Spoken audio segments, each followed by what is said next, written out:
If you've thought about playing with creative color, this video is for you. The bottom left is the after, so it is worth watching. The first thing we always have to do with creative color, for the most part, is bleach everybody out. So I'm going to start here at the nape.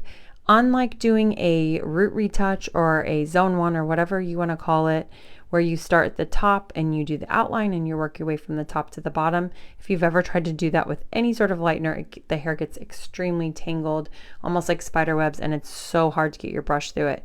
So what I like to do is I always start at the base, I start at the bottom. You're always going to paint the bottom of each section and then work your way up to the top. If you notice, I do not have a clip in the left side of her hair. Now I don't have a clip in the right side of her hair because I tried to work fast enough that I don't have a clip throughout the entire thing. A key spot here is behind the ears. You're going to make sure before you go onto that front section and you switch gears that you've got the area behind the ears of your client. That's an area that's often missed. Now we're going to start again at the base and work our way up. Tension is going to be key here. We're going to paint the bottom of the section, flip it over, and go up to the top.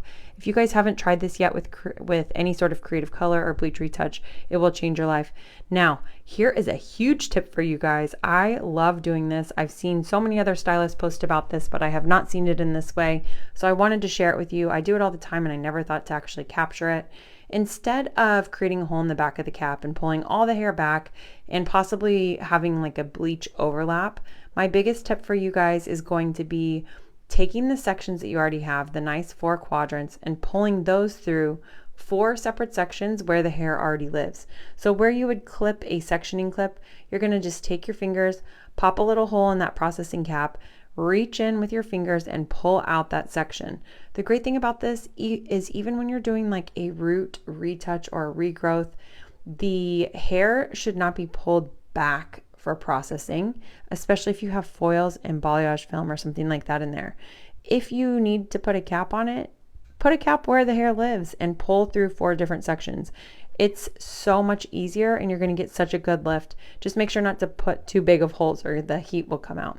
Now here is our results. You guys look at this. A couple things I want to point out here. We have a lot of residual color left. With my creative color clients, I do not bleach them root to tip every single time. They are creative color clients for a reason because they are truly creative. So here we go.